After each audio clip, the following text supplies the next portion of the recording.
আচ্ছা, আমার প্রিয় ছাত্রছাত্রীরা, তোমরা যথারীতি আগের ক্লাসে শুনেছো বা আমি তোমাদের আলোচনা করেছিলাম যে এর পরে ক্লাসে আমি বেসিক কিছু টার্মস অর্থাৎ অ্যাকাউন্টেন্সিতে পড়তে গেলে যে টার্মসগুলো আমাদের প্রতিনিয়ত মনে রাখতে হবে, আজকে এই ক্লাসে প্রধানত সেই সমস্ত কিছু বেসিক টার্মস নিয়েই আমি আলোচনা করব।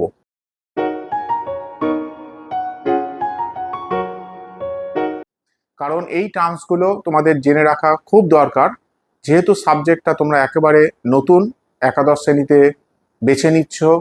ফলে তোমাদের এই সাবজেক্টের এই টার্মসগুলোর সাথে যদি কোনো পরিচিতি না থাকে, তাহলে আগামী দিনে তোমাদের প্রতিনিয়ত সেই সমস্যার সম্মুখীন হতে হবে।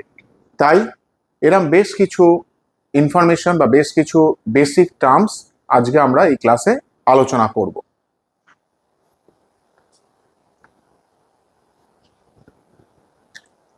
ফার্স্ট যে টার্মসটা নিয়ে আজকে আলোচনা হবে সেইটা হচ্ছে এন্টিটি।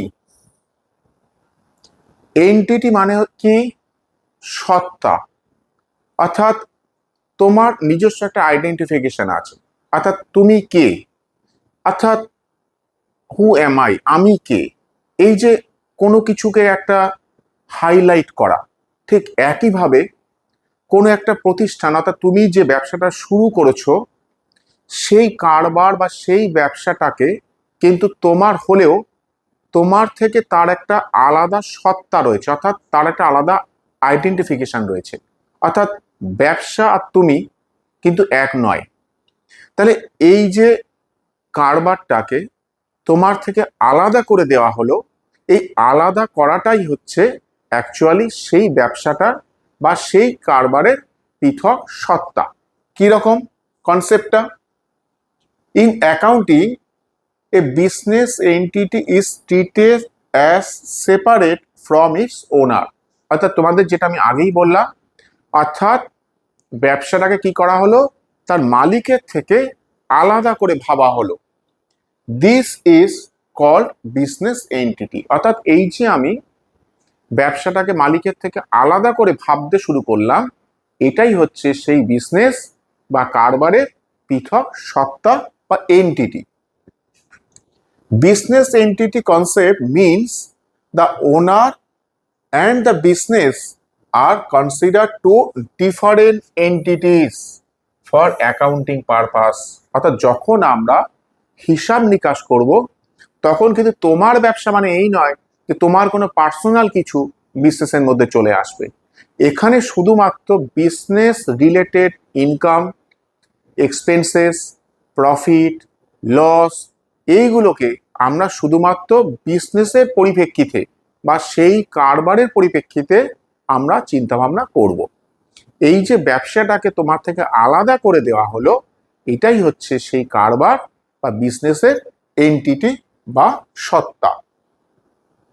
নেক্সট যে টার্মটা আমাদের মনে রাখতে হবে, বা এর আগের ক্লাসে তোমাদের যখন একটা ট্রানজ্যাকশন করিয়েছিলাম যে বিজনেস স্টার্টেড উইথ ক্যাশ, নিশ্চয়ই তোমাদের মনে আছে সেখানে আমি একটা অ্যাকাউন্ট হিসাবে একটা ওয়ার্ডকে বেছে নিয়েছিলাম, সেটা হচ্ছে কি ক্যাপিটাল। আমরা কি বলেছিলাম যে মালিক তার ব্যবসা শুরু করার সময় যে টাকাটা বা যে জিনিসপত্রগুলো সে সেখানে ইনভেস্ট করেছে, অর্থাৎ যেটা দিয়ে সে ব্যবসাটা শুরু করেছে, আমরা সাধারণ ভাষায় সেটাকেই আমরা বলছি কি ব্যবসায়ের পুঁজি বা মূলধন বা capital.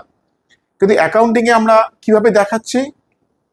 Capital means the amount which the proprietor or owner has invested in the farm. অর্থাৎ এক্ষেত্রে মালিক বা বলতে পারো যে প্রোপাইটর বা ওনার যে ব্যবসাটাতে টাকা বা অন্য কিছু ইনভেস্ট করে ব্যবসাটা শুরু করেছিল, সেটার যে আর্থিক ভ্যালু অর্থাৎ মানিটারি যে ভ্যালু, সেটাই অ্যাকচুয়ালি হয়ে যাচ্ছে capital. It may be in the form of money or assets having money value. অর্থাৎ যে জিনিসটাই সে ইনভেস্ট করুক, যে জিনিসটা দিয়েই ব্যবসা শুরু করুক, সেইটা অবশ্যই মানি বা নগদ টাকা বা অ্যাসেট অর্থাৎ সম্পত্তি, কিন্তু তার কি থাকতে হবে? হ্যাভিং মানি ভ্যালু, অর্থাৎ তার একটা আর্থিক মূল্য থাকতে হবে। ধরো প্রোপাইটার কি করেছে, তার কিছু বাড়ির ফার্নিচার সে ব্যবসায় নিয়ে এসে ব্যবসাটা শুরু করেছে, কিছু নগদ টাকা এনেছে।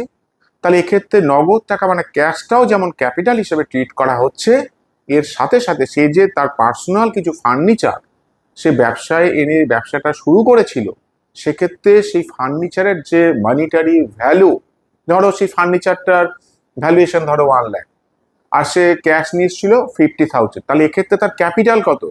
50,000 প্লাস 1 লাখ, দ্যাট ইজ 1,50,000 হচ্ছে তার বিজনেসের ক্যাপিটাল। তাহলে প্রোপাইটর বা ওনার বা মালিক ব্যবসাটা শুরু করার সময় যে টাকা বা যে সম্পত্তি সে বিনিয়োগ করে, তার অ্যাকচুয়ালি আর্থিক মূল্যকেই আমরা বলে থাকি কি ক্যাপিটাল বা মূলধন। এর খুব সহজভাবে যদি আমরা একটা ভাবতে পারো রুলস হিসাবে ভাবি বা একটা ফর্মুলা হিসাবে ভাবি, তাহলে এইরকম ভাবে দেখানো যেতে পারে যে ক্যাপিটাল মানে কি অ্যাসেটস মাইনাস এক্সটার্নাল লায়াবিলিটিস, অর্থাৎ সম্পত্তি, ব্যবসার যে সম্পত্তি রয়েছে সেই সম্পত্তি থেকে যদি আমরা দায়, আর এখন দায়টা কি পরে আছে, পরে আমরা আলোচনা করব, তোমাদের সিলেবাসেও আছে, সেক্ষেত্রে সম্পত্তি থেকে যদি আমরা বাইরের পক্ষদের কাছে যে দায়টা রয়েছে সেটা আমরা বাদ দিয়ে দিই, তাহলে যেটা আমরা পাবো সেটাই আমাদের কাছে হচ্ছে মূলধন। কিন্তু যেহেতু তোমাদের এখানে একদম প্রাইমারি স্টেজে তোমরা শিখছো, ফলে তোমরা এই কনসেপ্টটাকে ক্লিয়ার রাখো, অটোমেটিক তোমরা কিন্তু এই ফর্মুলাটা ইন ফিউচারে তোমরা খুব সহজেই বুঝে নিতে পারবে বা মনে রাখতে পারবে। নেক্সট কি আছে? ড্রয়িংস। আমি আগে একটা কথা বলেছিলাম বা আগে ক্লাসে একটা ট্রানজেকশন তোমাদের বলেছিলাম, withdraw cash from bank for personal use, অর্থাৎ ব্যাংক থেকে টাকা তোলা হয়েছে। কিন্তু যখন বলেছিলাম পার্সোনাল, সেই পার্সোনাল বা প্রাইভেট, তখন একটা নিশ্চয়ই তোমাদের মনে আছে, বারবার বলেছিলাম যেটা মনে রাখতে, সেটা কি ড্রয়িংস। এখানে ড্রয়িংসটা কি বলছে? এখানে ড্রয়িং হচ্ছে অ্যাকচুয়ালি টাকাটা তোলা for domestic use, for private use. ডেফিনেশনটা কি বলছে বা কনসেপ্টটা কি বলছে? It means the amount of money or the value of goods which the owner, ভালো করে খেয়াল রাখো, which the owner takes from the firm for his personal or domestic use, অর্থাৎ মালিক ব্যবসা থেকে তার নিজের ব্যবহারের জন্য যদি টাকা বা অন্য কোনো সম্পত্তি তুলে নেয়, তবে সেটাকে আমরা বলবো ড্রয়িংস। তাহলে সেক্ষেত্রে সে কি হতে পারে? The amount of money or the value of goods, অর্থাৎ নগদ টাকা তুলে নিলেও হবে, অন্য কিছু যদি তুলে নেয় ব্যবসা থেকে নিজের প্রয়োজনের জন্য, তবে সেটাকে আমরা বলবো কি ড্রয়িংস, অর্থাৎ উত্তোলন।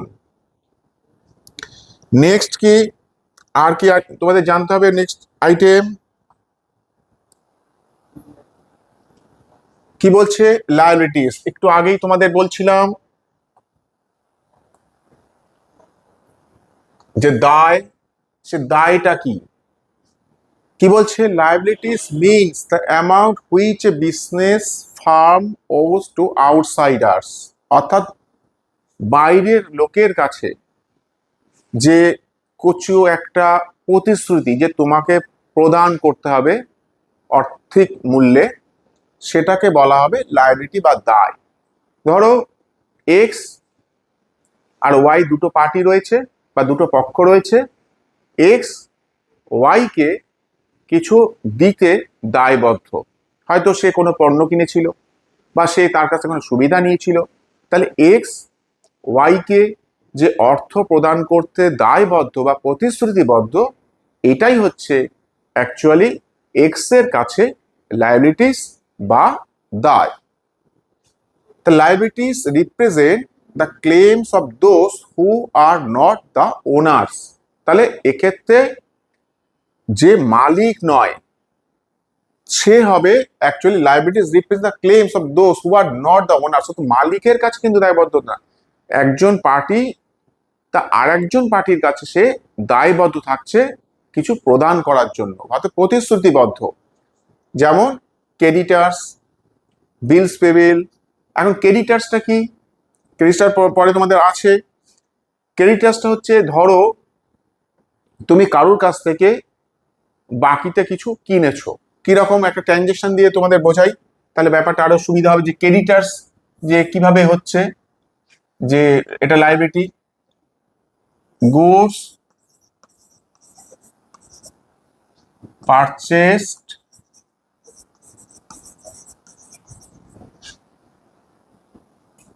ফ্রম, ধরো এক্স এর কাছ থেকে কিনেছি অন ক্রেডিট। আগের ক্লাসে আমি বলেছিলাম ক্রেডিট, অন ক্রেডিট মানে হচ্ছে বাকিতে কেনা। তাহলে আমি কার কাছ থেকে কিনলাম? এক্স এর কাছ থেকে কিনলাম। সেক্ষেত্রে এক্স কে আমি টাকা দিতে প্রতিশ্রুতিবদ্ধ, কারণ আজ হোক কাল হোক তাকে আমার টাকাটা দিতে হবে, যেহেতু সে আমাকে পণ্যটা সাপ্লাই করেছে বা দিয়েছে। তাহলে এই যে এক্স এর কাছে আমি দায়বদ্ধ বা প্রতিশ্রুতিবদ্ধ তার যে পণ্যের মূল্যটা প্রদান করার জন্য, এক্ষেত্রে এক্সই হচ্ছে আমার কাছে ক্রেডিটার্স। আর এক্স এর কাছে আমার যে প্রতিশ্রুতি, সেটাই হচ্ছে আমার অ্যাকচুয়ালি আমার লাইবিলিটিস। এক্ষেত্রে আমরা অ্যাজ এ রুলস বা ফর্মুলা হিসেবে যদি ভাবি, তাহলে লাইবিলিটিস কি করে পাবো? আগের ফর্মুলা কি ছিল? ক্যাপিটাল কি ছিল? Assets minus liabilities. তোমরা দেখো ওই যে রুলসটা বলেছিলাম, ওইটাকে যদি আমরা একটু সাইড চেঞ্জ করে নিই, কারণ তোমরা যেহেতু এর আগে অঙ্ক শিখে এসছো, বহু বছর তোমরা অঙ্ক পড়েছো, তাহলে জাস্ট সাইড চেঞ্জ করলেই আমরা দেখে নিতে পারি যে লাইবিলিটিস সেক্ষেত্রে অ্যাসেটস মাইনাস ক্যাপিটাল, অর্থাৎ যে ক্যাপিটালটা এতদিন লেফট সাইডে আমি দেখে এসেছিলাম, সেটাকে জাস্ট সাইড চেঞ্জ করে রাইট সাইডে নিয়ে গেলাম, আর রাইটের লাইবিলিটিসটাকে আমরা সাইড চেঞ্জ করে লেফট হ্যান্ডে নিয়ে আসলাম। তাহলে লাইবিলিটিস আমরা অ্যাসেটস থেকে যদি ক্যাপিটালটা মাইনাস করে দিই, তাহলেও আমরা লাইবিলিটিস পেতে পারি। যখন আমরা অঙ্কে অ্যাপ্লাই করব, কনসেপ্টটা মনে রাখবে এইটা, অঙ্কে খুব সহজেই যদি লাইবিলিটিসকে কম্পিউট করতে হয় বা ডিনোট করতে হয়, তখন আমরা এই ফর্মুলাটা ইউজ করতে পারি। এবার এই যে লাইবিলিটিসের কথা বললাম, তাতে নিশ্চয়ই একটা ওয়ার্ড তোমাদের মনে আছে, আউটসাইডার্স, অর্থাৎ বাইরের লোকের কাছে আমি যতটা দায়বদ্ধ। এই যে এর উপর বেস করে আমরা কি করছি, লাইবিলিটিসকে কতগুলো ভাগে ভাগ করছি। ফার্স্টে কি বলছে? Current liabilities. কারেন্ট লাইবিলিটিস মানে হচ্ছে চলতি দায়, অর্থাৎ যেটাকে আমাদের 1 বছরের মধ্যেই দিতে হবে। অর্থাৎ তুমি যেমন এই অঙ্কে আমি একটা ট্রানজেকশনে বলেছিলাম, goods purchase from x on credit, x এর কাছে বাকিতে আমি জিনিসটা কিনেছিলাম, এক্স আমার ক্ষেত্রে ক্রেডিটার্স হয়েছিল, কারণ এক্স কে টাকা দিতে হবে। কিন্তু এটা কারেন্ট লাইবিলিটিস হবে যদি এক্স কে 1 বছরের মধ্যে টাকাটা আমাকে প্রদান করতে হয়। সেই জন্য ডেফিনেশনটা কি বলছে, যে current liabilities are repayable within a year, অর্থাৎ খুব স্বল্প সময়, টাইম স্প্যানটা হচ্ছে খুব ন্যারো, অর্থাৎ খুব সংক্ষিপ্ত সময়ের মধ্যে, উইদিন এ ইয়ারের মধ্যে যদি আমাদের টাকাটা প্রদান করতে হয়, তাহলে এই যে লাইবিলিটিস, এই ধরনের লাইবিলিটিসকে আমরা বলছি চলতি দায় বা কারেন্ট লাইবিলিটিস। যদি 1 বছরের বেশি হয়, তাহলে অবশ্যই সেটা নন current liabilities. Contingent liabilities, contingent liabilities মানে হচ্ছে সম্ভাব্য, অর্থাৎ দায়টা হয়তো আমার কাছে এখন সেভাবে স্পেসিফিক্যালি আমি বলতে পারছি না যে এটা আমার কাছে আদৌ লাইবিলিটি হবে না হবে না, এটা হয়তো ফিউচারে কোনো ঘটনার উপরে ডিপেন্ডেবল। কিরকম? Contingent liabilities are those liabilities which shall become payable on the happening on a particular event, অর্থাৎ কোনো একটা ঘটনা যদি ঘটে, তবে সেটা আমার কাছে দায় হিসাবে ট্রিট হবে। If the event does not happen, it shall not be payable. যদি সেই ঘটনাটা না ঘটে, তাহলে আমাকে সেই টাকাটা বা সেই প্রতিশ্রুতিটা পালন করতে হবে না। তাহলে এক্ষেত্রে দেখো কি হচ্ছে, ঘটনাটার ওপরে বা সেই ইভেন্টের ওপরে নির্ভর করছে। যে লাইব্রেরিটা অ্যাকচুয়াল হবে না হবে না, এই যে সম্ভাবনা একটা, অর্থাৎ বুঝতেই পারছো সেটা ফিউচার রিলেটেড, এটাকেই আমরা বলছি কন্টিনজেন্ট বা সম্ভাব্য দায়। যেমন ধরো তোমরা পড়বে, পরে তোমাদের চ্যাপ্টার আছে হুন্ডি, অর্থাৎ যেটাকে আমরা বলছি বিল অফ এক্সচেঞ্জ। আমি ধরলাম বিলটা আমরা ব্যাংকে ভাঙিয়ে নিয়েছি, অর্থাৎ ডিসকাউন্ট করে নিয়েছি। এখন বিল কি জিনিস আমি খুব সিম্পল হয়তো তোমাদের যদি বোঝাই, বা তোমরা যদি এইভাবে বুঝতে পারো, ধরো আমি এক্স এর কাছ থেকে কোনো কিছু নিয়েছিলাম, এখন সে আমাকে একটা পেপারস দিয়েছিল, ধরো সেইটাই বিল। এখন সেই বিলে বলা ছিল যে 3 মাস পরে আমাকে সেই ব্যক্তি বা ওয়াই আমাকে টাকাটা দিয়ে দেবে, কিন্তু আমার এই মুহূর্তে টাকার দরকার। তাহলে আমি কি করব, সেই বিলটা আমি ব্যাংকে নিয়ে যাব, ব্যাংক আমাকে অগ্রিম বা অ্যাডভান্স কিছু টাকা ওই বিলের থেকে দিয়ে দেবে। ধরো বিলটা যদি 10,000 টাকা হয়, যেটা আমার পাওনা কবে ছিল, 3 মাস পরে ওয়াই আমাকে দিত, কিন্তু আমার ইমিডিয়েট দরকার, আমি 10,000 টাকা বিলটা ব্যাংকে নিয়ে গেছি, ব্যাংক আমাকে ধরো 9,900 টাকা দিল। এই যে আমি বিলটা ব্যাংকে গিয়ে তাড়াতাড়ি করে ভাঙিয়ে আনলাম, এটাই হচ্ছে ডিসকাউন্ট বা বলতে পারো হুন্ডি ভাঙানো। এখন যদি ওয়াই টাকাটা দিয়ে দেয় তাহলে কোনো প্রবলেম নেই, কিন্তু ধরো টাকাটা ওয়াই দিল না, তাহলে কিন্তু এটা একটা কিন্তু ভবিষ্যতে ঘটনার উপর নির্ভর করছে, এটা কন্টিনজেন্ট লায়াবিলিটি হবে না হবে না।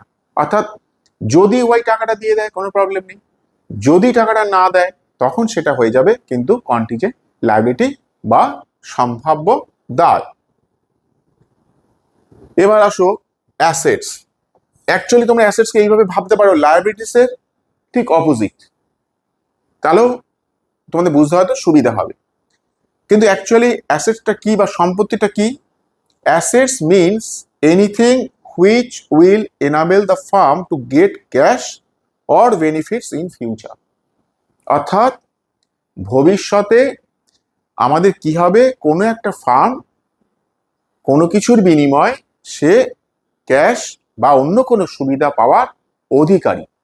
অর্থাৎ বলতে পারো যে আমরা কারোর কাছ থেকে কোনো কিছু পাওয়ার যে একটা অধিকার, এই অধিকারটাকে আমরা বলতে পারি অ্যাসেট বা সম্পত্তি।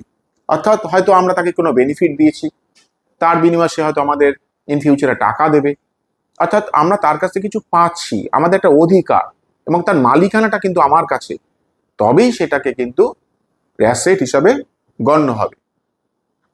এক্ষেত্রেও দেখো ফার্স্ট যে রুলসটা বলেছিলাম বা একটা ফর্মুলা বলেছিলাম, সেটাকেও যদি আমরা একটু সাইড চেঞ্জ করে নিই, তাহলেও আমরা কিন্তু এই ধরনের অ্যাসেটের কি ফর্মুলা হতে পারে নিজেরাই করে নিতে পারবো। সেক্ষেত্রে ধরো এই যে নাম্বার 4-এ যেটা ছিল লায়াবিলিটিস ইকুয়াল টু কি ছিল, অ্যাসেটস মাইনাস ক্যাপিটাল। এবার আমরা কি করছি, তাকে অ্যাসেটটাকে আমরা কি করলাম, লেফট সাইডে নিয়ে আসি, করে কি করব, তাহলে ক্যাপিটাল পড়েছিল, আর লায়াবিলিটিসটাকে আমরা রাইট সাইডে নিয়ে যাই, তাহলে কি হবে, assets equal to capital minus liabilities.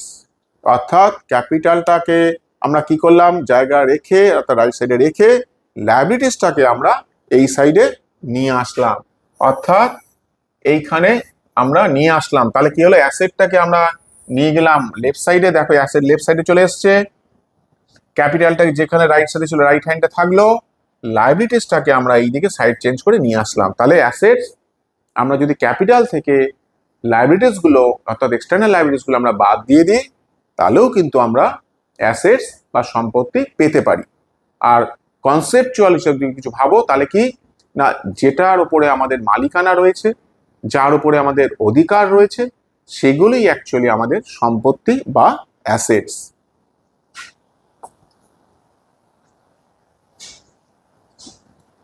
এবার আমরা অ্যাসেটের তার নেচার, তার টাইম, এর উপর বেস করে সম্পত্তিকে আমরা কতগুলো ভাগে ভাগ করতে পারি।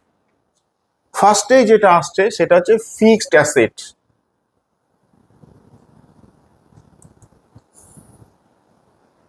অর্থাৎ স্থায়ী সম্পত্তি, fixed.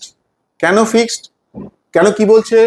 This assets are acquired for use over a long period of time, অর্থাৎ যেটা আমরা দীর্ঘ সময়ের জন্য ব্যবহার করতে পারি।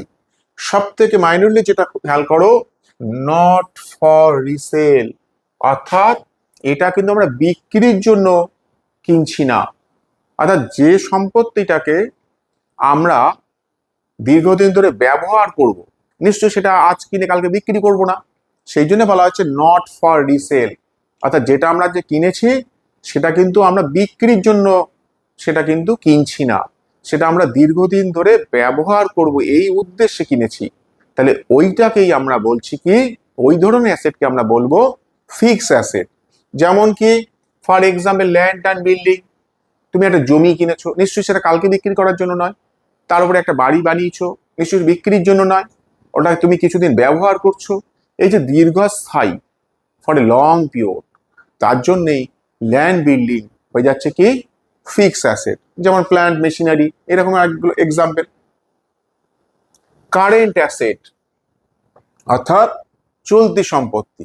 এখানে একটু খেয়াল রাখো, এটা কেন অ্যাকোয়ার করা হয়েছে? For resale or conversion into cash as soon as possible, অর্থাৎ আমরা যে সম্পত্তিটা কিনেছিলাম সেটা বিক্রি করার জন্য, বা সেটাকে যত তাড়াতাড়ি সম্ভব যাতে ক্যাশে সেটাকে আমরা কনভার্ট করতে পারি বা রূপান্তর করতে পারি। তাই এর নাম হচ্ছে চলতি সম্পত্তি বা কারেন্ট অ্যাসেট। যেমন স্টক, যেমন ডেটার্স। স্টক, তুমি হয়তো কোনো পণ্য কিনেছো, সেটা তুমি বিক্রি করবে বলে তোমার কাছে হয়তো কিছুটা হয়তো আনইউজড হিসেবে পড়ে থাকলো, কিন্তু তুমি চাইবে কি সেই আনইউজড প্রোডাক্টটা যত তাড়াতাড়ি সম্ভব সেটাকে বিক্রি করে দিয়ে ক্যাশে কনভার্ট করে নেওয়া। তাহলে এই যে অ্যাসেট আমরা কি করলাম, স্টকটাকে আমরা যত তাড়াতাড়ি ক্যাশে কনভার্ট করার উদ্দেশ্য নিয়ে চললাম, সেই জন্য এক্ষেত্রে স্টকটাকে আমরা বললাম কারেন্ট অ্যাসেট বা চলতি সম্পত্তি।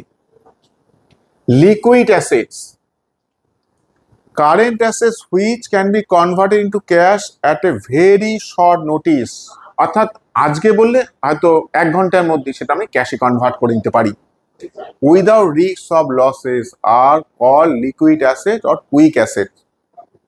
অর্থাৎ আমার কাছে যে কারেন্ট অ্যাসেটটা রয়েছে এটা খুব তাড়াতাড়ি, খুব দ্রুত আমরা এটা নগদে কনভার্ট করে নিতে পারি।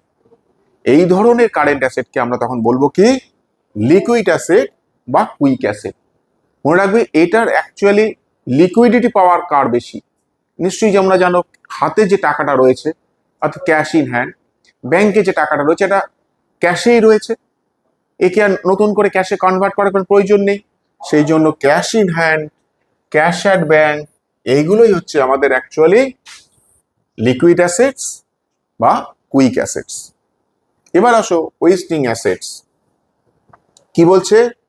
The fixed assets which have limited useful life, অর্থাৎ এই যে আমরা স্থায়ী সম্পত্তি আগে আমরা আলোচনা করেছিলাম, সেই স্থায়ী সম্পত্তিটার যদি তার আয়ুষ্কাল একটা নির্দিষ্ট সময় পর্যন্ত থাকে and depreciated rapidly are known as wasting assets.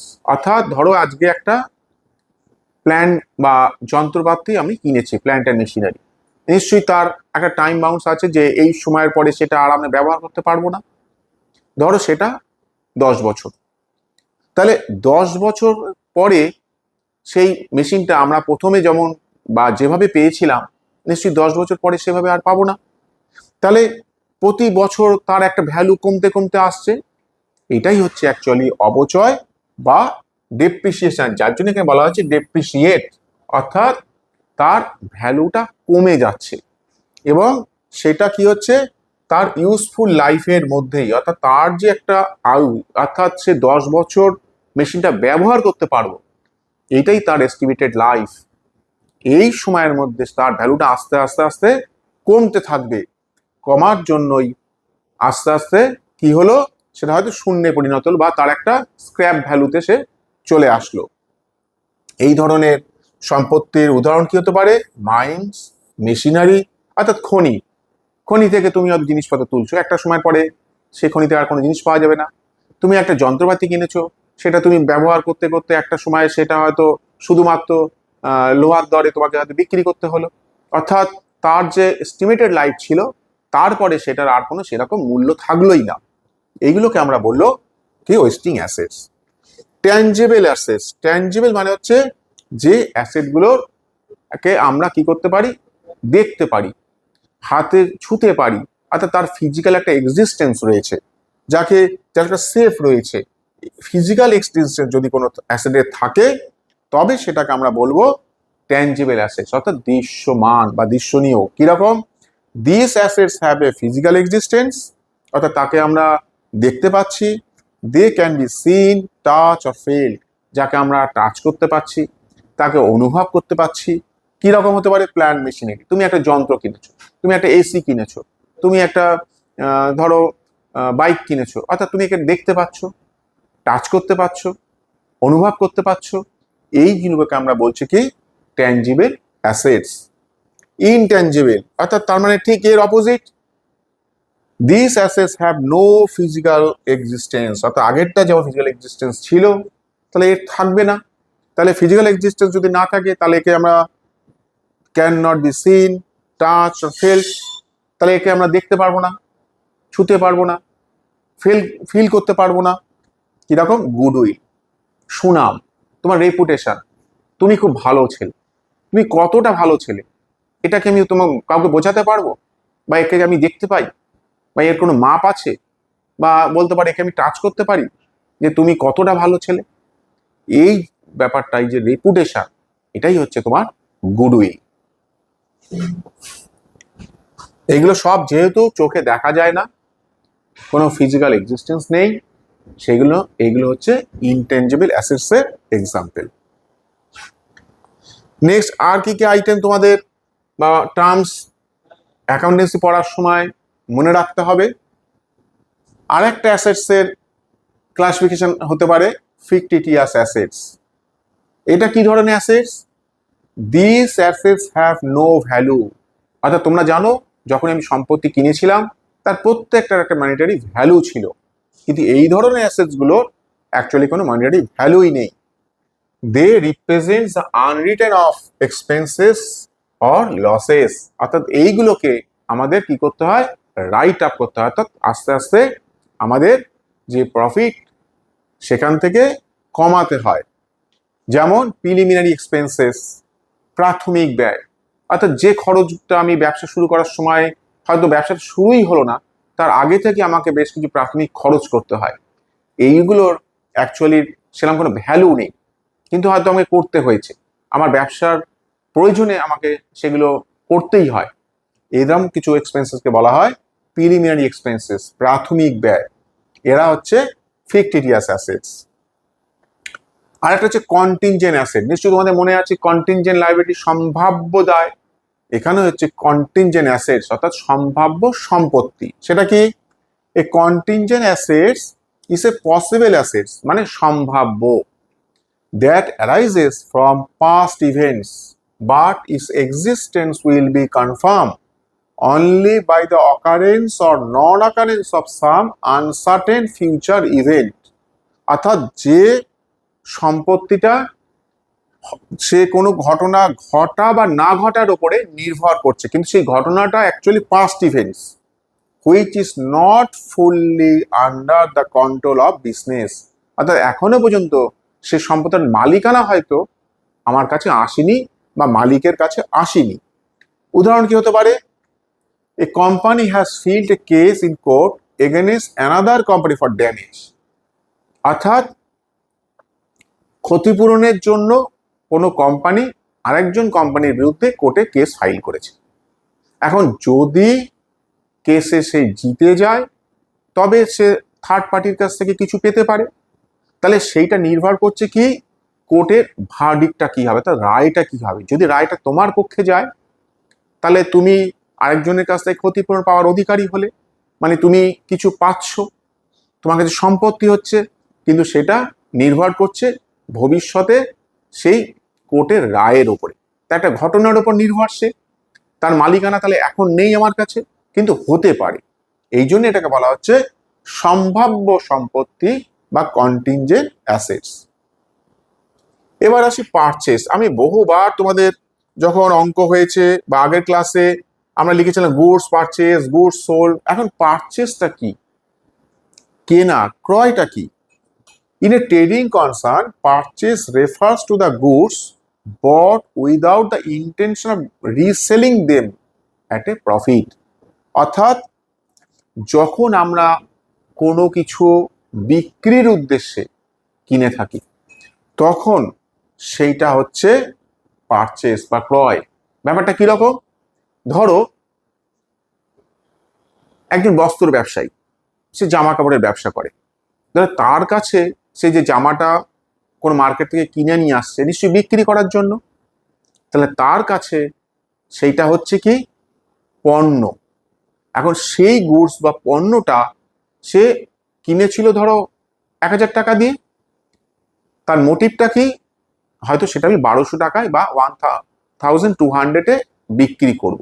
তাহলে মোটিভটা হচ্ছে প্রফিটে বিক্রি করা, এবং সে কিন্তু নিজে ব্যবহার করছে না, তার কেনার উদ্দেশ্যটাই হচ্ছে আমি যেভাবে বিক্রি করে প্রফিট আর্ন করব। তাহলে এই যে প্রফিট আর্ন করার মোটিভ নিয়ে কোনো কিছু আমরা কিনলাম, এটাকেই বলা হচ্ছে ক্রয় বা পারচেস। কিন্তু যদি বলো সে বস্ত্র ব্যবসায়ী ফার্নিচার কিনেছে, তার বসার একটা টেবিল কিনেছে, তাহলে সেটাও তো ক্রয় না।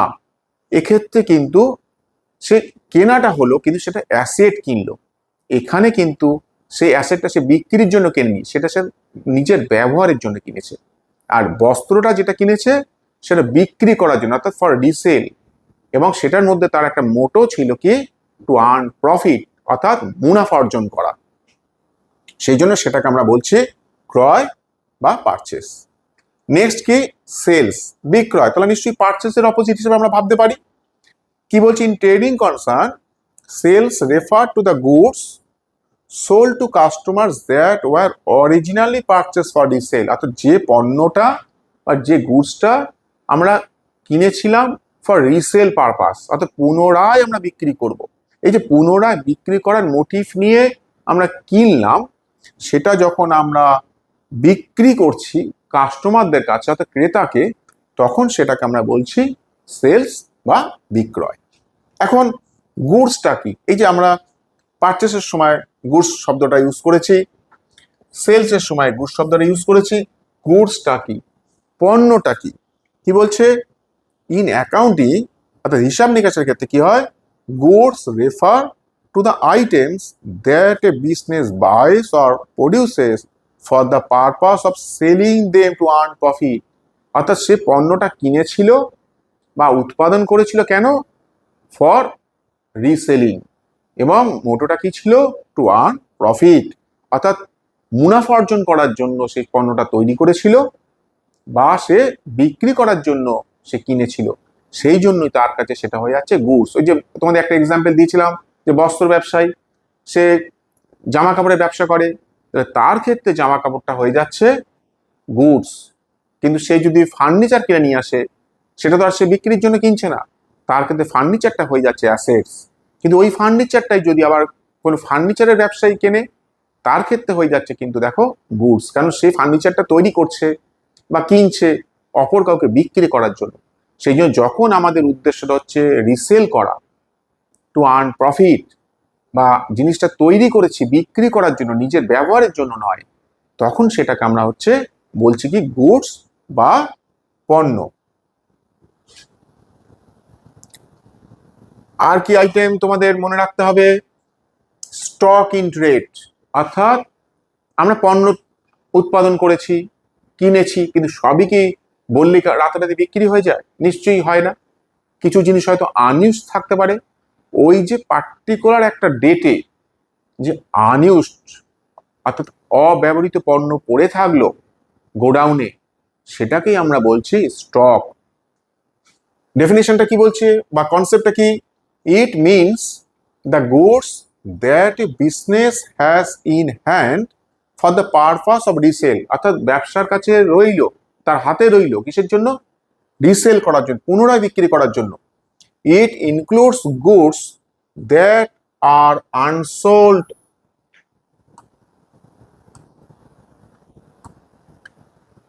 That are unsold at a particular date, অর্থাৎ একটা নির্দিষ্ট দিনে আমার কাছে অব্যবহৃত বা অবিকৃত অবস্থায় পড়ে রয়েছে, সেইটাকেই আমরা বলছি স্টক ইন ট্রেড। কোথায় থাকবে আনসোল্ড গুডসটা? Lying in the shop or godown, অর্থাৎ গুদাম ঘরে সেটা পড়ে রয়েছে। সেটাও কিন্তু রিসেল করার জন্যই, কিন্তু পার্টিকুলার একটা নির্দিষ্ট ডেটে তোমার সেই জিনিসটা বিক্রি হয়নি, তোমার শপে বা গোডাউনে পড়ে রয়েছে, ওটাই তোমার কাছে হয়ে যাচ্ছে মজুদ পণ্য বা স্টক ইন ট্রেড। এখন এখান থেকে বলে দেখি যে এই stock in trade date wise তারা দুভাগে ভাগ হতে পারে। একটা হচ্ছে ওপেনিং স্টক, অর্থাৎ ওপেনিং স্টক ইন ট্রেড, আর একটা কি closing stock in trade. Opening মানে beginning of the month, beginning of the year, অর্থাৎ মাসের শুরুতে, বছরের শুরুতে আমাদের কাছে যে আনইউজড বা আনসোল্ড প্রোডাক্টটা পড়ে থাকবে বা গুডসটা পড়ে থাকবে, সেটা হচ্ছে ওপেনিং স্টক। আর বছরের শেষ দিনে গিয়ে যেটা পড়ে থাকবে সেটা হচ্ছে ক্লোজিং স্টক। তাহলে এক্ষেত্রে ডেটটা কিন্তু ফ্যাক্টর। ধরো সেটা মাস যদি ভাবি, তাহলে 1 জানুয়ারি হয়তো 2026-এ আমাদের কাছে জানুয়ারি মাসের প্রথমে আনইউজড প্রোডাক্ট ছিল 1 লাখ টাকার, তাহলে সেই 1 লাখ টাকার হচ্ছে আমাদের কাছে ওপেনিং স্টক। যদি আমরা সেটা মার্চ মাসে ভাবি বা জানুয়ারি মাসের শেষে ভাবি, তাহলে জানুয়ারি মাস হচ্ছে 31 দিনে, তাহলে 31/1/2026, তাহলে জানুয়ারি মাসের শুরুতে যে স্টকটা ছিল গোডাউনে সেটা হচ্ছে ওপেনিং স্টক। যখন জানুয়ারি মাসের 31 তারিখে আনইউজড বা আনসোল্ড প্রোডাক্ট পড়ে রইলো বা গুডস পড়ে রইলো সেটা হচ্ছে ক্লোজিং স্টক। তাহলে স্টকের দুটো ভাগ, একটা হচ্ছে ওপেনিং স্টক, একটা হচ্ছে ক্লোজিং স্টক। কিন্তু এটাই যদি আমরা আবার কোনো প্রোডাকশন ফার্মের ক্ষেত্রে ভাবি, তাহলে কিন্তু স্টক ইন ট্রেডের নেচারটা আবার পাল্টে যায়।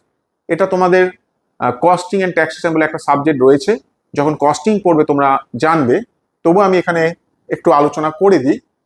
যদি সেটা প্রোডাকশন ফার্ম হয় সেক্ষেত্রে স্টকের 3 রকম নেচার হতে পারে। একটা হচ্ছে র মেটেরিয়ালস,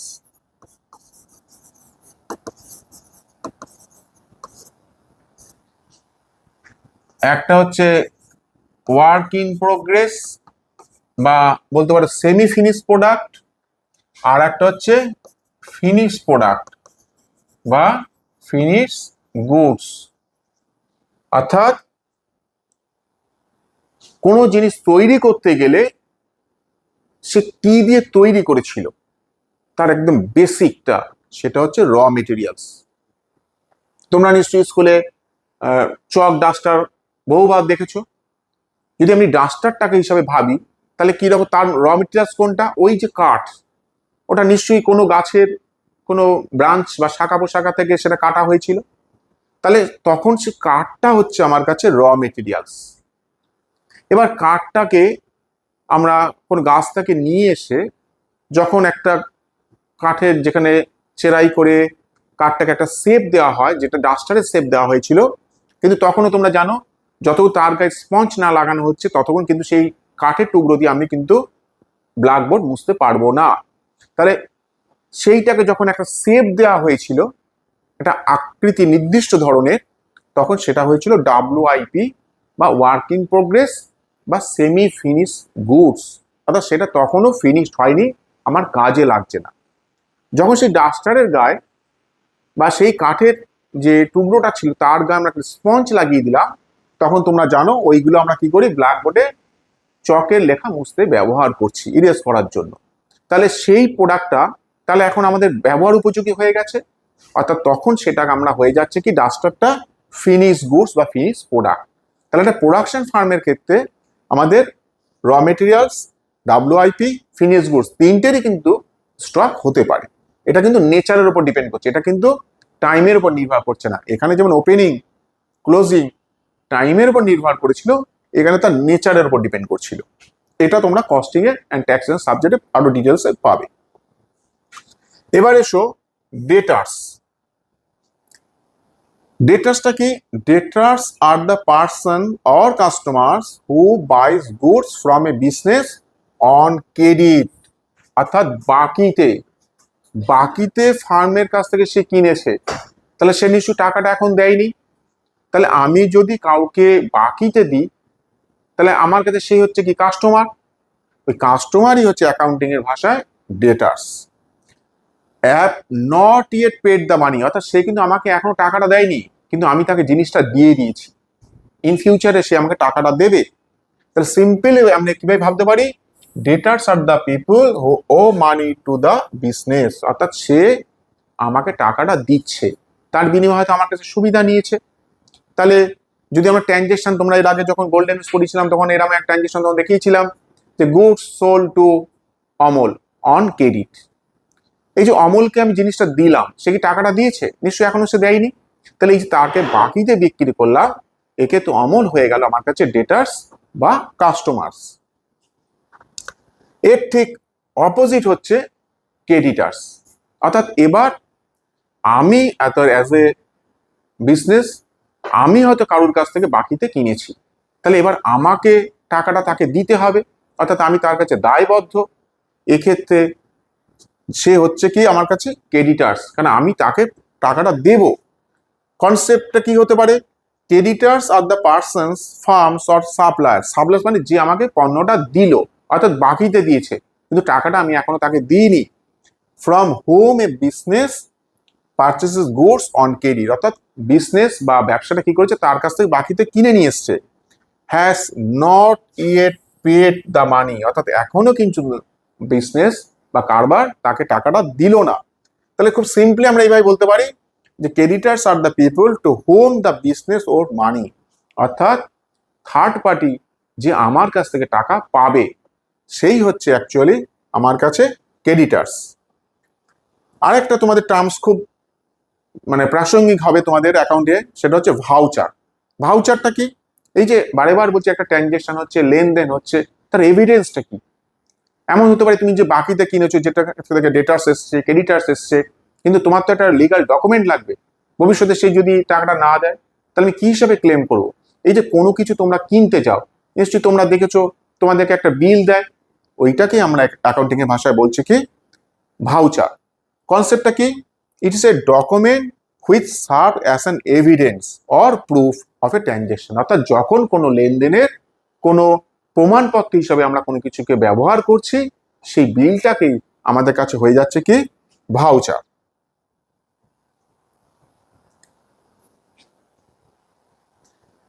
নেক্সট আমরা আসি ডিসকাউন্ট। এই শব্দটা তোমরা প্রায় পাও, যে আমি এতটা ছাড় পেলাম, অর্থাৎ কোনো কিছু কিনতে গেছি, হয়তো আমাকে পুরো টাকাটা দিতে হয়নি, আমাকে কিছুটা টাকা হয়তো কম দিতে হয়েছে। এই যে কম দেওয়া টাকাটা, সেটা কি? অ্যাকাউন্টিং এর ভাষায় এটাই হচ্ছে ডিসকাউন্ট বা বার্তা। কনসেপ্টটা কি? Discount is a reduction in the price of goods, অর্থাৎ জিনিসের যে দামটা লেখা ছিল, অর্থাৎ তার যে প্রাইস লিস্ট, সেখান থেকে যে রিডাকশন অর্থাৎ কমিয়ে দেওয়া হলো, or in the amount to be paid. In simple words, it is an allowance given to the encourage sales or prompt payment. অর্থাৎ তুমি হয়তো একসাথে অনেক জিনিস কিনতে চাইছো, তোমার যে দামটা পড়ার কথা ছিল তার তুলনায় তোমাকে কম দামে হয়তো বিজনেসম্যান বা সেলার বিক্রি করেছে, বা তুমি হয়তো বাকিতে কিনেছো, বলেছো হয়তো 2 দিন পরে দেবো, কিন্তু তুমি হয়তো আগামী কালই টাকাটা দিয়ে দিতে চাইছো। এই যে তোমাকে টাকাটা তাড়াতাড়ি দেওয়ার জন্য তুমি যে দিয়ে দিলে, তা তোমারও তো একটা বেনিফিটের দরকার। এই যে অতিরিক্ত অর্থাৎ কম সময়ের মধ্যে টাকাটা দিয়ে দেওয়া হলো, তার জন্য তোমাকে কিছু বেনিফিট দিতে পারে সেলার, এটাও হচ্ছে এক ধরনের ডিসকাউন্ট। এখন ডিসকাউন্ট কখন দেওয়া হচ্ছে তার উপর বেস করে এই ডিসকাউন্টের আবার 2 রকম ভাগ হতে পারে। একটা হচ্ছে ট্রেড ডিসকাউন্ট, একটা হচ্ছে ক্যাশ ডিসকাউন্ট। ট্রেড ডিসকাউন্টটা কি? যখন একজন হোলসেলার সে রিটেলারকে অর্থাৎ পাইকারি খুচরো ব্যবসায়ীকে বিক্রি করছে, তখন খুচরো ব্যবসায়ী কি করছে? পাইকারির কাছ থেকে একসাথে অনেকগুলো জিনিস কিনে নিয়ে আসছে, তাকে অধিক পরিমাণে জিনিস ক্রয়ে উৎসাহিত করার জন্য যে দামটা পড়েছিল, হয়তো সেই দামের তুলনায় তাকে একটু কম দামে কেনার সুযোগ করে দেওয়া হলো।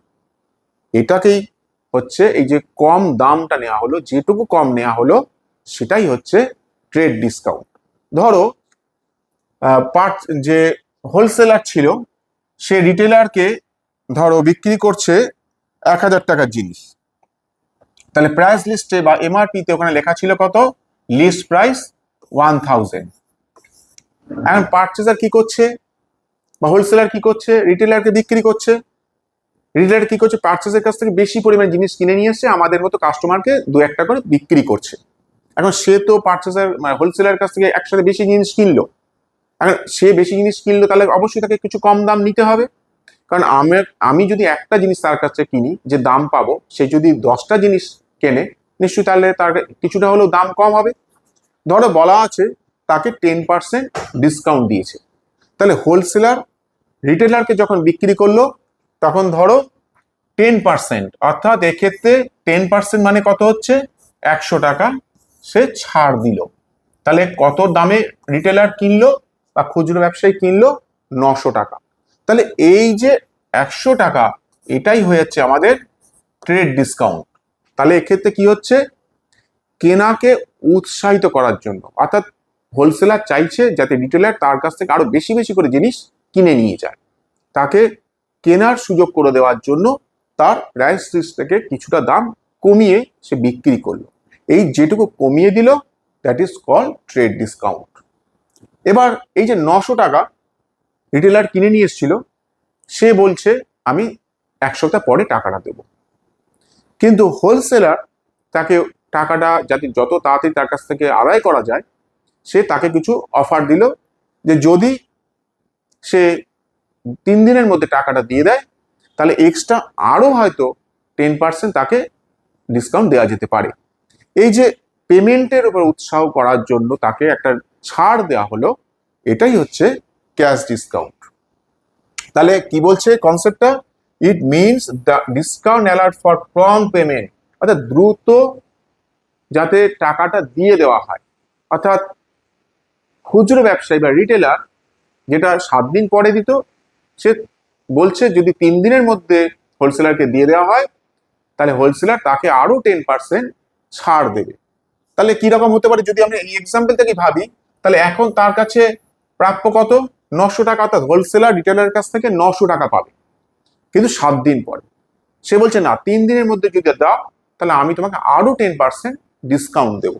তাহলে এখন তাকে দিতে হবে কত, তাহলে 900 টাকা তার প্রাপ্য ছিল, তার 10% মানে 90 টাকা সে আরো ছেড়ে দিল, তাহলে এখন তাকে টাকাটা দিতে হচ্ছে কত, 810 টাকা 3 দিনের মধ্যে দিলে সে এই যে 90 টাকা আরো অতিরিক্ত সে ডিসকাউন্টটা পেল, এটাই হচ্ছে আমাদের ক্যাশ ডিসকাউন্ট অর্থাৎ নগদ বার্তা। এইগুলো অঙ্কে কিভাবে অ্যাপ্লিকেবল তোমাদের নেক্সট ক্লাসে বা আদার্স যে সমস্ত ক্লাসগুলো হবে অ্যাকাউন্টেন্সির ওপরে, সেখানে আরো বিস্তারিতভাবে আমি তোমাদের সাথে আলোচনা করব। আপাতত তোমরা এই ধরনের বেশ কিছু বেসিক টার্মস যেগুলো তোমাদের আজকে ক্লাসে আলোচনা করলাম অবশ্যই মনে রাখবে, এবং এই টার্মসগুলো তোমাদের প্রতিনিয়ত হিসাব শাস্ত্র বা অ্যাকাউন্টেন্সি পড়তে গেলে লাগবে। তাই কনসেপ্টটা খুব ভালো করে কোথায় কি ধরনের ব্যাখ্যাগুলো রয়েছে খুব বিশদে তোমরা পড়বে, তাহলে ইন ফিউচারে দেখবে অ্যাকাউন্টেন্সি শুধু তোমাদের কাছে ইম্পর্টেন্ট একটা সাবজেক্ট হিসাবেই আসবে না, হয়তো তোমাদের কেরিয়ারের একটা প্রধান মাইলস্টোনও বলতে পারো, এইসবে অ্যাকাউন্টেন্সি তোমাদের সামনে আসবে। ধন্যবাদ, আজকে তাহলে এইটুকুই থাকলো।